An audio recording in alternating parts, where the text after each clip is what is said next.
The Roommate Advertisement and the Arrival of Carol Bradford. In the golden age of American television, comedy few series captured the chaotic poetry of everyday middle-class life with the same mixture of warmth, precision, and controlled anarchy as The Lucy Show. Lucille Ball, already a legend from her earlier triumphs, brought to the character of Lucy Carmichael a unique blend of scheming optimism, physical vulnerability, and an almost childlike faith that the next bright idea would somehow solve every problem. The opening sequences of this composite episode centered on the decision to advertise for a roommate, and the subsequent arrival of Carol Bradford offer a perfect distillation of that comic sensibility.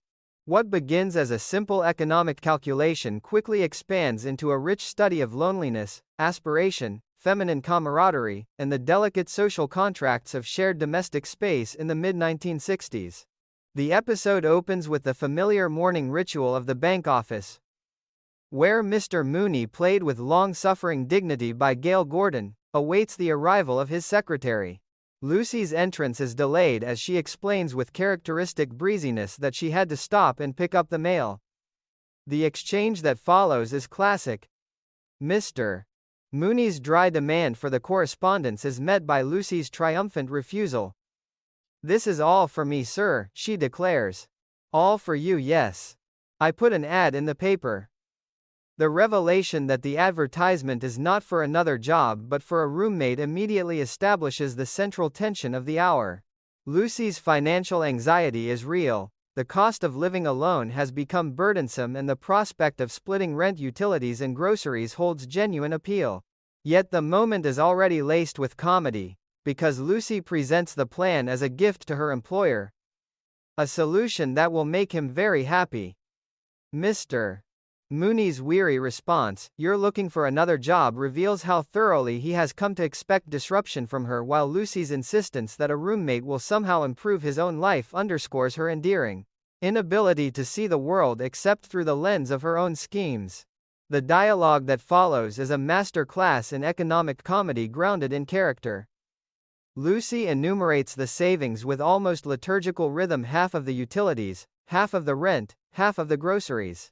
The repetition is both practical and musical, and Lucille Ball delivers it with the bright, slightly breathless enthusiasm of a woman who has already convinced herself that the idea is brilliant. Mr. Mooney's retort that half the morning has already gone by, and no work has been done, grounds the fantasy in the reality of the workplace. The scene is pure 1960s sitcom architecture. The private domestic problem is brought into the public professional space, and the comic friction arises from the collision of the two. Lucy's decision to read the replies carefully, treating the selection of a roommate as a momentous life choice, is both sincere and ridiculous. "It's a very difficult thing for two people to live together," she observes, to which Mr. Mooney replies with dry marital wisdom that those were the very words he spoke to his wife that morning.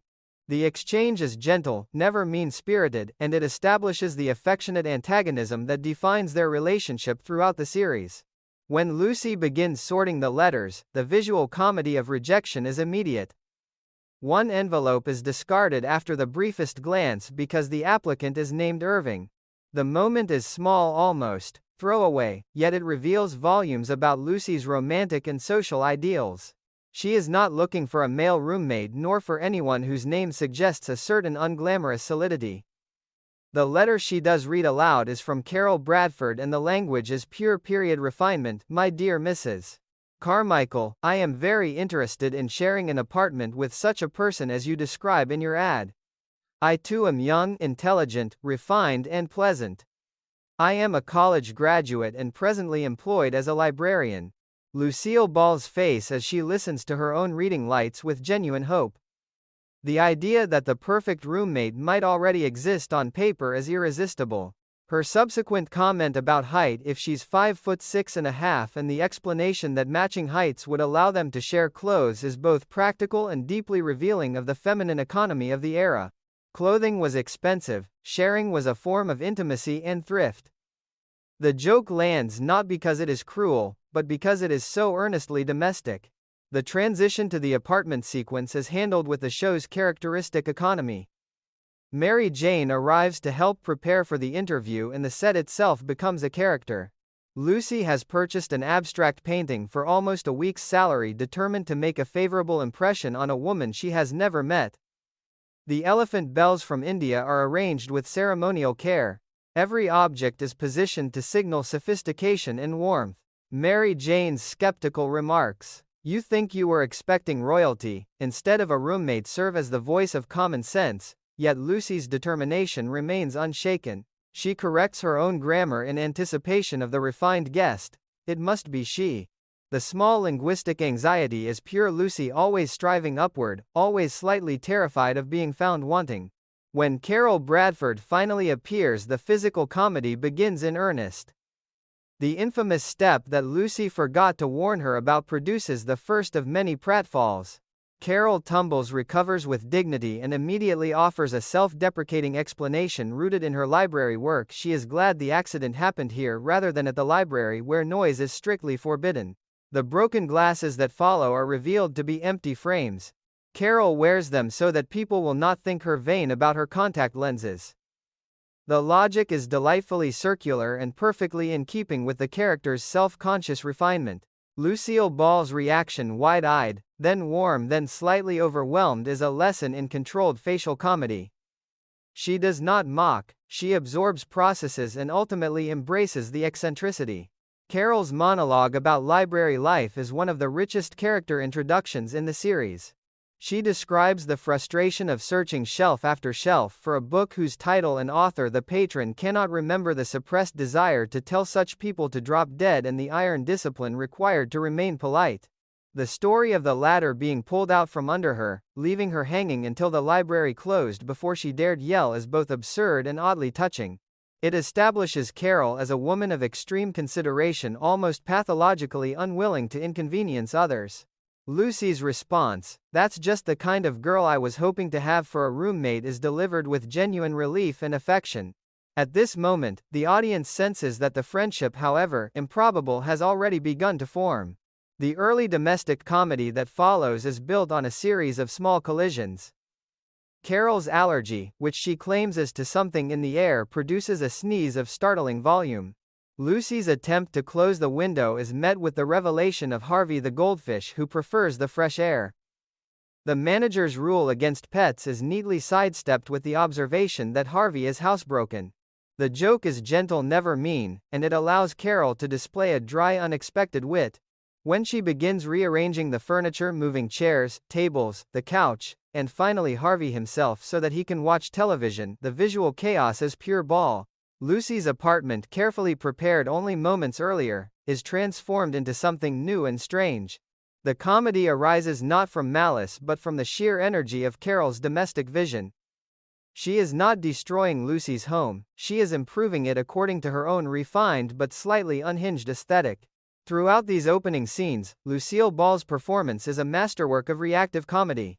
She listens, she absorbs, she attempts to match Carol's energy, and she gradually realizes that the roommate she invited into her life is both more and less than the elegant librarian of the letter. The physicality is precise. The careful placement of the abstract painting, the startled leap when Carol sneezes, the embarrassed scramble when the step claims another victim. Ball never pushes for the laugh, she allows the situation to generate it. Gail Gordon's Mr. Mooney, though largely absent from the apartment sequences, remains a spectral presence, the embodiment of the adult world of responsibility that Lucy is momentarily escaping. The cultural context of 1960-something America deepens the comedy. Shared apartments among single women were becoming more common, yet they still carried a slight aura of adventure and risk. The idea of a librarian roommate promised respectability and quiet. Carol's actual personality, her laugh like a hyena, her sneeze like a sonic blast, her goldfish, her compulsive furniture rearrangement subverts that promise without ever becoming threatening. The humor is inclusive. The audience is invited to like Carol, even as they recognize how difficult she will be to live with. Lucy's growing awareness of that difficulty, expressed later to Mary Jane with affectionate exasperation, is never cruel. It is the recognition of one complicated woman that she has invited another complicated woman into her carefully balanced life. By the time the opening act concludes, the audience has been given a complete comic universe in miniature: the economic pressure that drives Lucy's scheme, the hopeful reading of a letter that promises perfection, the physical comedy of the first meeting, the revelation of Carol's eccentricities, and the first stirrings of genuine if uneasy friendship. Every line is rooted in character. Every pratfall serves the larger theme of two solitary women attempting to create a shared home. And every moment is illuminated by Lucille Ball's extraordinary ability to make the ordinary feel both hilarious and deeply human. The Roommate advertisement has done more than cut expenses in half. It has opened the door to a new chapter of controlled chaos, and the series, true to its nature, walks through that door with open arms and perfect comic timing.